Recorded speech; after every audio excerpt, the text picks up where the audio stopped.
I think Terry McAuliffe is going to win in Virginia because Virginia is a blue state. It's not a purple state.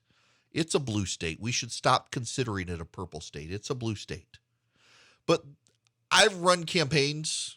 For a number of years, I ran campaigns. I started off as a volunteer, got involved in doing grassroots organization, communications. If there's a part of a campaign, I've done that part, from linking envelopes to designing polls to doing the TV and the radio ads, the mail pieces.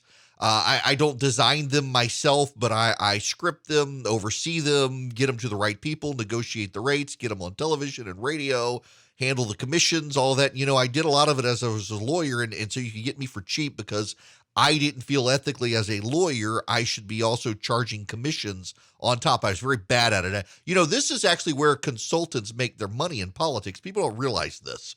So you have gross ratings or gross rates.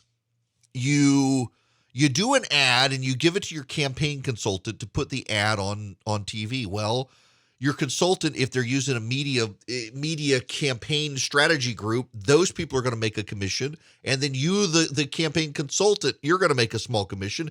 Typically, it'll be like 10 and 5, or if you're just handling one person, they'll take a 15% commission. And so they're making money. You're actually charging. If you, the candidate, place the ad yourself, instead of letting the consultants do it, you'd save money. But the problem is the campaign and the candidate, you're so busy, you can't do it. They can. They know how to navigate the black box that can be ad rates, and so you do that. I have done everything on campaigns. I started off as an elections lawyer after having been a volunteer and then working for campaigns for free. I never really got paid to begin with, and then as a lawyer, I started doing a lot of work. And one of the things that I did over time was I learned about polling. Polling is an imprecise art. Polling is worse these days than it ever has been.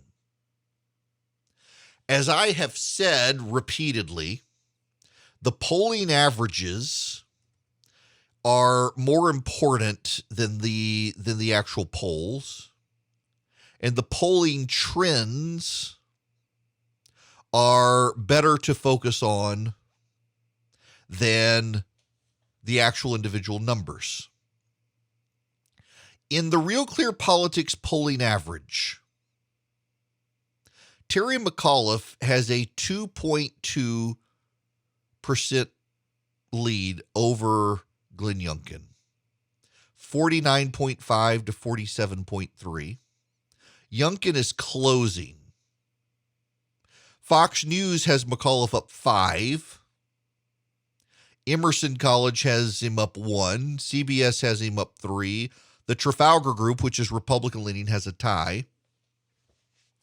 Now, let me spend just a moment here defending the Real Clear Politics polling average. I became skeptical of the Real Clear Politics polling average in 2020. And the reason I did is because they were including a lot of pollsters who I found to be fairly unreliable, and in fact were unreliable. And other polling groups that kind of latched on to what Real Clear Politics have been doing, they were giving weight to different polls. And it seems like if you've got a polling group that historically has a Democratic bias or is explicitly Democrat, or a polling group that has historically a Republican bias or is explicitly Republican, you should weight it less than the nonpartisan pollsters. That made sense to me. And in 2020, it really did seem like people were trying to game the Real Clear Politics system of taking all the polls and averaging them together. And so I was very skeptical of it in 2020 and said so. And it turns out I was wrong. And their historic pattern of combining all the polls, Democrat and Republican, and all the other polls in between, and not adding a particular weight, which is just a way of adding their own biases, they outperformed everybody. There were lots of folks taking shots at them in 2020. And I was asking questions and casting down on them. And so I got to say, they are the gold standard. Real Clear Politics did a better job than others in 2020. I was skeptical given the polling that was out there and the polls, but they did a better job. And so I got to tell you, when I look at the Real Clear Politics polling average, they've got the Trafalgar Group, which is Republican in there. They've got Emerson College, which isn't a great pollster. They lean a little bit Democrat. That's fine. They're in there. They're paying attention, and they got a McAuliffe 2.2. And the trend lines are that Glenn Youngkin is closing. That, I think, is why McAuliffe is concerned, because McAuliffe, the trend lines and the momentum are for Glenn Youngkin. Momentum is a real thing in campaigns, and you tend to be able to feel it. I have never worked on a campaign where you did not have a sense of where the winds were pushing. It is a very real and palpable thing until you get down to the very local level. When you're running a statewide campaign, though, you know which way the wind is blowing. And you can feel it. It is a real thing. It is a palpable thing. I remember, for example, in 2018, Stacey Abrams had the wind at her back towards the end of the campaign.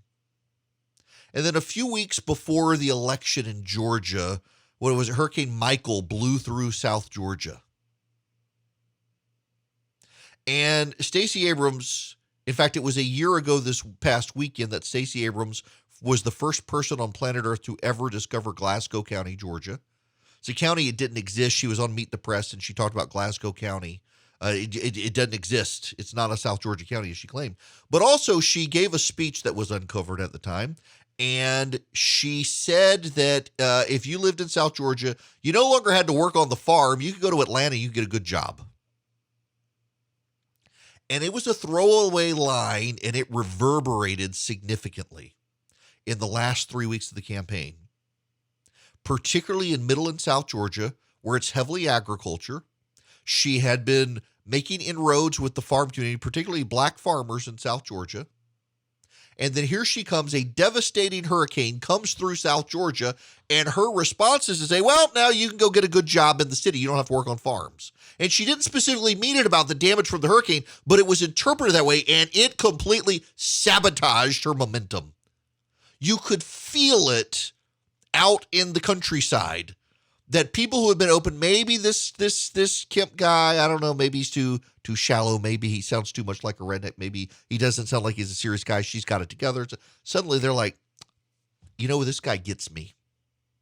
This guy relates to me. Forget all the other issues. I'm going with him. You could feel the momentum. And in the final polling, you could actually see that this was really happening. The same as in Virginia has happened with Terry McAuliffe and the debate there over schools, and that parents shouldn't have a say. You could feel the momentum shift, and McAuliffe got very defensive and forced the momentum to shift even further to Glenn Youngkin, and you can see it in the polling. But here's the problem. Are the polls any good? This is why, going back to Real Clear Politics, why I think they take them all together and they average them all out. And that is, it's good that they do that. It because it neutralizes some of the biases that could otherwise come in. But polling at the state level isn't good anymore. National polling isn't good anymore. We've had a number of observations out there from a lot of people that we don't really know why the polls no longer work. There are actually a number of reasons why. One of the reasons is more and more people have cell phones, and you're not really allowed to call cell phones without prior permission. People do it. The extended warranty robocall stuff, they're illegal. They're not supposed to happen, but they do. But that then makes people less likely to answer the phone for a pollster. On top of that, conservatives, Republicans tend to answer the phone less. I don't know why it is. I would assume everyone is this way, but the data actually shows that Republicans are far less likely to answer if they don't know who's calling than Democrats are. And I don't know what the psychology of that is, but a lot of data shows it. Same with Hispanic voters. Hispanic voters are less engaged with the phone. And so pollsters are trying to come up with new ways. They're trying to come up with email lists, and they're going to spam people with email. Well, that works if you're technology-wise, you're younger, you're into that, but a lot of people have aggressive spam filters, so it blocks it out. We have just lost the ability to connect with people to be able to get good polls, and pollsters are really clueless as to how to do it. And so what we're actually in the middle of right now is we're seeing a bunch of pollsters shaking up their methodologies to try to figure out a good way to poll.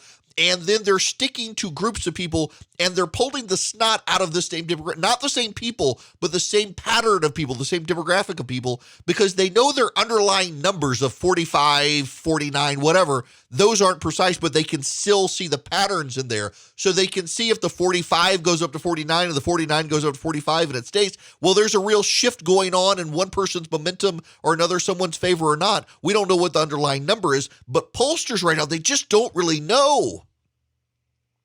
Fox News actually has not had a good polls in the last number of years. And in fact, I see the Fox News poll that has Terry McAuliffe up 5. It's of registered voters, not of likely voters. It's 1,000 for registered voters. Likely voters always lean more to the Republicans, not in favor of Republicans, but the registered voters as a pool tend to be more Democrat. You narrow it down to likely voters, and you still get a plus or minus 1 or 2 percentage point bias for Democrats because, again, Democrats are more likely to answer the phones. And even though they do skewing and they try to get a statistical sample, it's never quite good, but it gets better. But again, we're kind of flying blind in the polling right now. And that's one of the intriguing things about politics in America right now is we don't really have a sense of things. We know what engages with Republicans and conservatives. We know the issues that engage with Democrats and liberals. We kind of have a sense of what moderates and independents are engaged with, but we don't have a real way to merge these things together